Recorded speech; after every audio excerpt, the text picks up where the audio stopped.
നമസ്കാരം. മുനമ്പം വിഷയം വീണ്ടും കത്തുകയാണ്. അപ്പോൾ ഈ കഴിഞ്ഞ ദിവസം ഈ വിഷയത്തെ സംബന്ധിച്ച് പരാമർശിച്ച വേളയിൽ ഞാൻ പറഞ്ഞിരുന്നു മുനമ്പം വിഷയത്തോട് BJP മുഖം തിരിച്ച് നിൽക്കണമെന്ന്. ഇന്ന് ആ അഭിപ്രായത്തിൽ ഒരല്പം വ്യത്യാസം വരുത്തുകയാണ് ഞാൻ. അതായത് എൻ്റെ അഭിപ്രായത്തിൽ നിന്ന് പിന്നോക്കം പോവുകയല്ല. ഇപ്പോഴും BJP മുനമ്പംകാരോട് മുഖം തിരിക്കണമെന്നുള്ള എൻ്റെ അഭിപ്രായത്തിൽ എനിക്ക് മാറ്റം വന്നിട്ടില്ല. ഞാൻ മാറ്റം വരുത്തിയിട്ടില്ല. പക്ഷേ പ്രശ്നങ്ങൾ കുറച്ചുകൂടി സങ്കീർണമാവുകയാണ്. അതിൻ്റെ പ്രധാന കാരണം നമ്മുടെ മുഖ്യമന്ത്രി, കേരള സംസ്ഥാനത്തിൻ്റെ മുഖ്യമന്ത്രി VD സതീശനാണ്. അദ്ദേഹം UDF അധികാരത്തിലെത്തുന്നതിന് മുമ്പ് തിരഞ്ഞെടുപ്പ് പ്രചരണം നടക്കുന്ന കാലഘട്ടത്തിൽ പത്രക്കാരോട് സംസാരിക്കവേ ഒരു ഉറപ്പ് നൽകിയിരുന്നു, അല്ലെങ്കിൽ ഒരു അവകാശവാദം ഉന്നയിച്ചിരുന്നു, ഒരു വീരവാദം എന്ന് തന്നെ പറയാം. UDF സർക്കാർ അധികാരത്തിലെത്തിയാൽ 10 നിമിഷങ്ങൾക്കുള്ളിൽ ഈ മുനമ്പം വിഷയം ഇങ്ങനെ കൈകാര്യം ചെയ്യുമെന്ന്. ഇപ്പോൾ അദ്ദേഹം ആ അവകാശവാദത്തിൽ നിന്ന്, അല്ലെങ്കിൽ ആ വീരവാദത്തിൽ നിന്ന് പിന്നോക്കം പോയിരിക്കുകയാണ്. അദ്ദേഹം പറയുന്ന കാര്യം, അതിൻ്റെ പഴി അദ്ദേഹം ചുമർത്തുന്നത് മുൻ LDF സർക്കാരിലാണ്. അവർ ഇറങ്ങിപ്പോകുന്ന വഴി ഒരു പണി വെച്ച് തന്നു, 10 നിമിഷങ്ങൾക്കുള്ളിൽ ഞങ്ങൾക്കിത് പരിഹരിക്കുവാൻ സാധിക്കാത്ത തരത്തിലുള്ളൊരു പണിയാണ് അവർ വെച്ച് തന്നത് എന്നൊരു വാദമാണ് അദ്ദേഹം ഇപ്പോൾ മുന്നോട്ട് വയ്ക്കുന്നത്. ആ അവകാശവാദം 10 നിമിഷങ്ങൾ കൊണ്ട് പരിഹരിക്കുമെന്നുള്ള അവകാശവാദത്തിൽ നിന്ന് അദ്ദേഹം പിന്നോക്കം പോയി. ഇത് കേൾക്കുമ്പോൾ പെട്ടെന്ന് നമുക്ക് തോന്നാം, VD സതീശൻ നിസ്സഹായനാണ്, VD സതീശൻ പ്രതിസന്ധിയിലാണ്, പറഞ്ഞ വാക്കിൽ നിന്ന് പിന്നോക്കം പോകേണ്ടി വന്നു. പക്ഷേ മുനമ്പം വിഷയത്തെക്കുറിച്ച് ചർച്ചകൾ സജീവമായ കാലഘട്ടത്തിൽ തന്നെ പഴയ വീഡിയോകൾ പരിശോധിച്ചാൽ നിങ്ങൾക്ക് ഒരു കാര്യം മനസ്സിലാക്കുവാൻ സാധിക്കും. തത്വമയി ന്യൂസ് എപ്പോഴും ഒരു സാധ്യത മുന്നോട്ട് വെച്ചിരുന്നു. ഈ വിഷയത്തിൻ്റെ തർക്കം അതിൻ്റെ പാരമ്യത്തിലെത്തുമ്പോൾ വഖഫ് ബോർഡും ഈ ഇസ്ലാമിക സംഘടനകളും വളരെ ഉദാരമതികളായി മുന്നോട്ട് വന്ന് ഞങ്ങൾ മുനമ്പത്തുകാർക്ക് ഈ ഭൂമി വിട്ടുകൊടുക്കാം, ഞങ്ങളുടെ ദയ പോലെ, അതിന് പകരം ഞങ്ങൾക്ക് എവിടെയെങ്കിലും ഒരു 400 ഏക്കർ ഭൂമി തരിക എന്നുള്ളൊരു ആശയം മുന്നോട്ട് വയ്ക്കുമെന്നുള്ളത്. ഈ ഒരു ആശയം വീണ്ടും പ്രസക്തമാവുകയാണ്. കാരണം ഇനി അങ്ങോട്ട് VD സതീശൻ്റെ മുന്നിലുള്ള മാർഗം എന്താണ്? ഒരു അനുരഞ്ജന ചർച്ചകളാണ്. അനുരഞ്ജന ചർച്ചകളിൽ ആദ്യം മുന്നോട്ട് വയ്ക്കുന്നൊരു മാർഗം, മുനമ്പത്തുകാർക്ക് മറ്റെവിടെയെങ്കിലും സ്ഥലം നൽകാം, അവരെ പുനരധിവസിപ്പിക്കാം. അതൊരു പക്ഷേ അവർ സമ്മതിക്കുമെന്ന് തോന്നുന്നില്ല. സമ്മതിച്ചാൽ അവരുടെ വിധി. അത്തരത്തിലുള്ളൊരു അനുരഞ്ജന ചർച്ചയിൽ ആദ്യത്തെ ഉപാധി തന്നെ മുനമ്പത്തുകാർ അംഗീകരിച്ചാൽ VD സതീശൻ്റെ വിജയമായി അത് ആഘോഷിക്കാം. ഇനി അല്ല എങ്കിൽ അവരത് സമ്മതിക്കുന്നില്ല, ഇല്ല ഞങ്ങളിത് വിട്ടു നൽകുന്നില്ല, അടുത്ത അനുരഞ്ജനവുമായി വഖഫ് ബോർഡിനെ സമീപിക്കുന്ന ഒരു പ്രതീതി മുസ്ലിം ലീഗിൻ്റെ പിന്തുണയോടുകൂടി, അല്ലെങ്കിൽ മുസ്ലിം ലീഗിൻ്റെ നേതൃത്വത്തിൽ വഖഫ് ബോർഡിനെ സമീപിക്കുന്ന ഒരു പ്രതീതി VD സതീശൻ മാധ്യമങ്ങൾക്ക് മുമ്പിൽ സൃഷ്ടിക്കുന്നു. അതുവഴി ജനങ്ങളെ അറിയിക്കുന്നു. വഖഫ് ബോർഡ് ഏറെ ചർച്ചകൾക്കൊടുവിൽ ശരി, ഇത്തരത്തിലുള്ള പ്രശ്നങ്ങൾ, ജനങ്ങൾ അനുഭവിക്കുന്ന ബുദ്ധിമുട്ട് ഇത്തരത്തിലുള്ളതാണെങ്കിൽ ഞങ്ങൾ അത് ദയാപൂർവം അങ്ങ് വിട്ടുകൊടുത്തേക്കാം എന്നുള്ളൊരു നിർദ്ദേശം അവർ മുന്നോട്ട് വയ്ക്കുന്നു. VD സതീശൻ അത് അംഗീകരിക്കുന്നു, അല്ലെങ്കിൽ VD സതീശൻ അങ്ങനെ ഒരു നിർദ്ദേശം വയ്ക്കുന്നു, അവരംഗീകരിക്കുന്നു. ഏത് തരത്തിലാണെങ്കിലും വഖഫ് ബോർഡ് ഉദാരമതികളായി മാധ്യമങ്ങളുടെ മുമ്പിലെത്തുന്നു, അതിലൂടെ ജനങ്ങളുടെ മുമ്പിലും എത്തുന്നു. ഇത്തരത്തിലുള്ളൊരു പരിഹാരം ഉണ്ടായി കഴിയുമ്പോൾ മുനമ്പത്തുകാർ സന്തുഷ്ടരാണ്. കാരണം അവർക്ക് അവരുടെ ഭൂമി തിരികെ കിട്ടി, അതിൻ്റെ കരമടയ്ക്കുവാനുള്ള എല്ലാ നിയമപരമായിട്ടുള്ള സാധ്യതകളും തുറന്നു കിട്ടി, നിയമപരമായിട്ടുള്ള അവരുടെ മേലുള്ള എല്ലാ സമ്മർദ്ദങ്ങളും മാറ്റപ്പെടുന്നു. ഇനിയാണ് അടുത്ത കളി. വഖഫ് ബോർഡിന് ഇതിന് പകരമായി ഒരു 400 ഏക്കർ ഭൂമിയോ, പോട്ടെ 400 ഇല്ലെങ്കിൽ 300 ഏക്കർ ഭൂമിയോ കേരള സർക്കാർ സൗജന്യമായി നൽകുന്നു ഇതിന് പകരം എന്നുള്ളത്. ഇവിടെയാണ് ഈ പ്രശ്നത്തിൻ്റെ അനുരഞ്ജനം എത്തിച്ചേരുവാനുള്ള സകല സാധ്യതകളും ഇപ്പോൾ തുറന്നു കിടക്കുന്നത്. ഇതിലെന്താണ് പ്രശ്നം?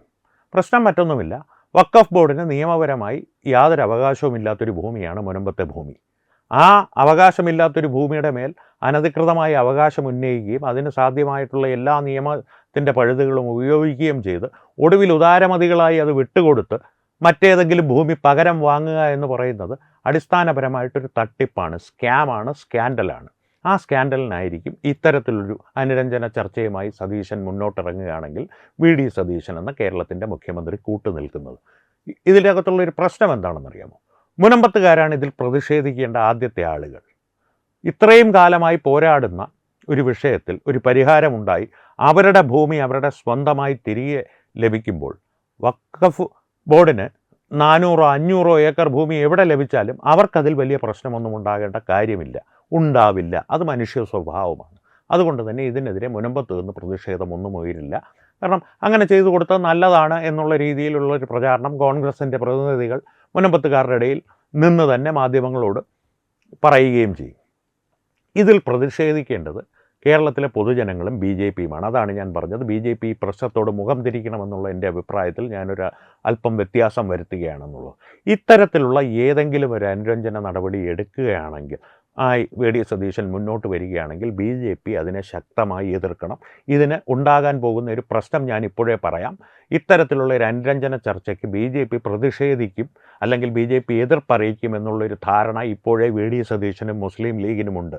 അവർക്ക് ഈ കളിയിൽ എങ്ങനെ പോയാലും വിജയമാണ് എന്നുള്ളൊരു ധാരണയും അവർക്കുണ്ട്. കാരണം ബി ജെ പി ഇതിന് എതിരെ പ്രതിഷേധമുയർത്തിയാൽ ബി ജെ പിയുടെ മേൽ അവർ പതിപ്പിക്കുവാൻ പോകുന്ന പ്രതിച്ഛായ മുനമ്പത്തുകാർക്കൊരു ആശ്വാസം ലഭിക്കേണ്ട ഒരു പദ്ധതിയെ ബി ജെ പി തുരങ്കം വെച്ചു എന്നുള്ളൊരു പ്രതീതിയായിരിക്കും അവർ സൃഷ്ടിക്കുവാൻ പോകുന്നത്. അത് അറിഞ്ഞുകൊണ്ട് തന്നെ ഇതിനെ എതിർക്കണം. കാരണം അടിസ്ഥാനപരമായി കേരളത്തോട്, മുനമ്പത്തുകാർ എന്ന് പറയുന്നത് ഒരു പ്രദേശത്തുള്ള ആളുകൾ മാത്രമാണ്, കേരളം എന്ന സംസ്ഥാനത്തോട് കഠിനമായൊരു വലിയൊരു അനീതിയാണ് ഈ ചെയ്യുവാൻ പോകുന്നത്. ഇത് ചെയ്യുകയാണെങ്കിൽ, ഞാൻ പറയുന്ന ഒരു സാധ്യതയാണ്, ഇതിൽ നിന്നെല്ലാം മറ്റെന്തെങ്കിലും വളരെ തന്ത്രപരമായിട്ടുള്ള എല്ലാവർക്കും സർവ്വസമ്മതമായിട്ടുള്ളൊരു പദ്ധതി വി.ഡി. സതീശൻ്റെ മുൻപിലുണ്ടെങ്കിൽ ആദ്യം അതിന് കൈയടിക്കുന്നത് ഞാനായിരിക്കും. പക്ഷേ ഇപ്പോൾ തുറന്നു കിടക്കുന്ന ഏറ്റവും വലിയ സാധ്യത മുനമ്പം വിഷയത്തിൽ ഇതാണ്.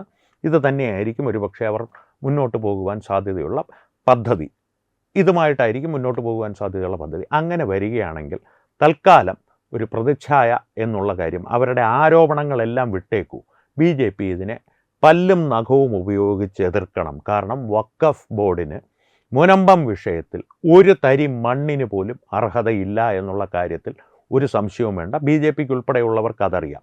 അടിസ്ഥാനപരമായി ജനങ്ങളുടെ ഒരു ബോധവൽക്കരണം നടത്തുക, മുനമ്പത്തിന് പുറത്തുള്ളവരെ, മുനമ്പത്തുകാരെ ബോധവൽക്കരണം നടത്തുക സാധ്യമല്ല. കാരണം ആത്യന്തികമായി ഇത്തരത്തിലൊരു വിഷയത്തിൽ ബി ജെ പി പ്രതിഷേധമറിയിച്ചാൽ നഷ്ടമുണ്ടാകാൻ പോകുന്നത് അവർക്കായിരിക്കും. ഇതിനെ നിയമപരമായി തന്നെ തടയാനുള്ള എല്ലാ മാർഗങ്ങളും ബി ജെ പി സ്വീകരിക്കണം. ഇതെൻ്റെ വ്യക്തിപരമായിട്ടുള്ള അഭിപ്രായമാണ്. രാഷ്ട്രീയപരമായി തീരുമാനമെടുക്കേണ്ടത് ബി ജെ പി എന്ന രാഷ്ട്രീയ പാർട്ടിയാണ്.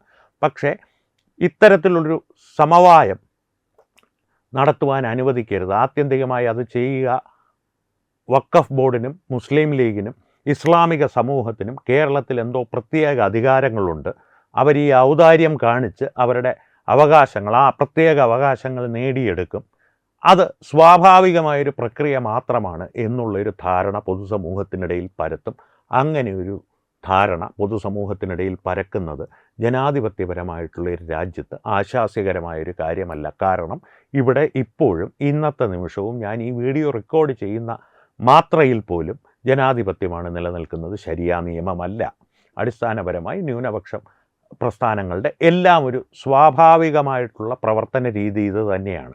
അവർക്ക് പൂർണ്ണമായ ശക്തി ഇല്ലാത്ത ഇടങ്ങളിൽ അവരവരുടെ സ്വാധീനം ഉപയോഗിച്ച് അനുരഞ്ജനങ്ങളിലൂടെയും സമവായങ്ങളിലൂടെയും എല്ലാം അവർ ഉദാരമതികളായി സ്വയം മുന്നോട്ട് വന്ന്, അല്ലെങ്കിൽ സമൂഹത്തിൻ്റെ മുമ്പിൽ അവരെക്കുറിച്ച് അത്തരത്തിലൊരു പ്രതിച്ഛായ സൃഷ്ടിച്ച് തിരശ്ശീലയ്ക്ക് പിന്നിലൂടെ അവരുടെ അവകാശങ്ങൾ, അനർഹമായ അവകാശങ്ങൾ നേടിയെടുത്ത് അവർ കൂടുതൽ കൂടുതൽ ശക്തി പ്രാപിക്കും. അത്തരത്തിലൊരു സാഹചര്യത്തിലേക്കാണ് ഈ മുനമ്പം വിഷയം നീങ്ങിക്കൊണ്ടിരിക്കുന്നത്. അക്കാര്യത്തിൽ ഒരു സംശയവും വേണ്ട. വി.ഡി. സതീശൻ അടിസ്ഥാനപരമായി അദ്ദേഹത്തിൻ്റെ രാഷ്ട്രീയ പ്രതിച്ഛായ കൂടുതൽ മെച്ചപ്പെടുത്തുവാനുള്ള ഒരവസരമായി ഈ മുനമ്പം വിഷയം ഉപയോഗിക്കുമെന്നുള്ള കാര്യത്തിൽ ഒരു സംശയവും വേണ്ട. അതിനുള്ള എല്ലാ ശ്രമങ്ങളും അദ്ദേഹം നടത്തും.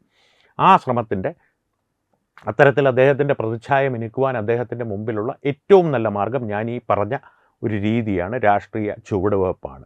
ആ ചുവടുവെപ്പ് നടത്തിയാൽ അദ്ദേഹത്തിൻ്റെ പ്രതിച്ഛായ മിന്നുങ്ങും. കാരണം മുനമ്പത്തുകാരുടെ പ്രശ്നത്തിന് പരിഹാരമുണ്ടായല്ലോ. ബി ജെ പിക്കാർ അവർ എപ്പോഴും ഈ വർഗീയമായിട്ടുള്ള വേർതിരിവുണ്ടാക്കാൻ, സമൂഹത്തിൽ അത്തരത്തിലൊരു വേർതിരിവുണ്ടാക്കാൻ ശ്രമിക്കുന്നവരാണ്. അതുകൊണ്ടാണ് പാവപ്പെട്ട മുനമ്പത്തുകാർക്ക് ഇത്തരത്തിലൊരു ആശ്വാസ പ്രഖ്യാപനം നടത്തുവാൻ ഞാൻ മുന്നിട്ടിറങ്ങിയപ്പോൾ അതിന് തുരങ്കം വയ്ക്കുവാൻ അവർ ശ്രമിക്കുന്നത്.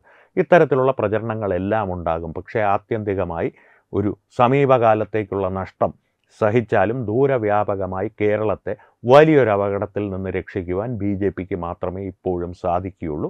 മുനമ്പത്തുകാർക്ക് ആ ശാശ്വതമായ പരിഹാരം അവർ ഹൈബി ഈഡൻ്റെ അടുത്തും ക്ലിഞ്ഞോ പ്ലിഞ്ഞോ തിരുമേനിമാരുടെ അടുത്തും ഗീവർഗീസ് തിരുമേനിമാരുടെ അടുത്തും ദീപികയുടെ അടുത്തും, ദീപിക പത്രത്തിൻ്റെ അടുത്തും പോയി തേടട്ടെ. ദീപിക ഇന്നലെ വലിയ ആർത്ത് വിളിച്ച് നെഞ്ചത്തടിച്ചുകൊണ്ടൊരു എഡിറ്റോറിയൽ എഴുതിയിരുന്നു. ഈ ഷൂസിനനുസരിച്ച്, ചെരുപ്പിനനുസരിച്ച് കാൽ മുറിക്കരുത് എന്നൊക്കെ വിലപിച്ചുകൊണ്ട്. ദീപികയോട് എനിക്ക് പറയാനുള്ളത്, അതാ അങ്ങോട്ട് നോക്കൂ, മണിപ്പൂർ അവിടെ വീണ്ടും കത്തുന്നു, അതിനെക്കുറിച്ച് എഡിറ്റോറിയൽ എഴുതൂ. മുനമ്പം വിട്ടേക്കൂ. മുനമ്പം നമുക്ക് വിഷയമല്ല. കാരണം തിരഞ്ഞെടുപ്പ് കഴിഞ്ഞല്ലോ. ഇനിയിപ്പം മുനമ്പം നമുക്ക് വിഷയമാക്കാം. ബി ജെ പിയുടെ അടുത്ത് പറയാം, ബി ജെ പിക്കാരെ ഒന്ന് പരിഹരിച്ചു തരൂ പ്ലീസ്. മണിപ്പൂരേക്ക് നോക്കൂ, അങ്ങോട്ട് പോകൂ, മണിപ്പൂർ ഓഫീസ് തുടങ്ങൂ, മുനമ്പം വിട്ടേക്കൂ. മുനമ്പം വി ഡി സതീശൻ വഖഫ് ബോർഡിന് എഴുതി കൊടുക്കുകയോ അല്ലെങ്കിൽ അതിന് പകരം അത്രയും തന്നെയോ അതിൻ്റെ ഇരട്ടിയോ ഭൂമി വഖഫ് ബോർഡിന് നൽകുകയോ പരിഹരിക്കും. ദീപിക കരയേണ്ട കാര്യമില്ല. ദീപിക കരഞ്ഞാൽ ബി ജെ പി അത് ശ്രദ്ധിക്കേണ്ട കാര്യവുമില്ല. അത്രമാത്രമേ ഈ വിഷയത്തിൽ പറയാനുള്ളൂ. ഈ വിഷയത്തിൽ എന്താണ് നിങ്ങൾക്ക് തോന്നുന്നത്? ഇത്തരത്തിലൊരു അഭിപ്രായം നിങ്ങൾക്കുണ്ടോ? കാരണം ഇങ്ങനെ ഒരു വഴി വി ഡി സതീശൻ സ്വീകരിക്കുവാൻ സാധ്യതയുണ്ടോ? നിങ്ങളുടെ അഭിപ്രായങ്ങൾ കമൻറ്റിലൂടെ അറിയിക്കുക. സംവാദങ്ങൾ തുടരട്ടെ. വീണ്ടും കാണാം. നന്ദി, നമസ്കാരം.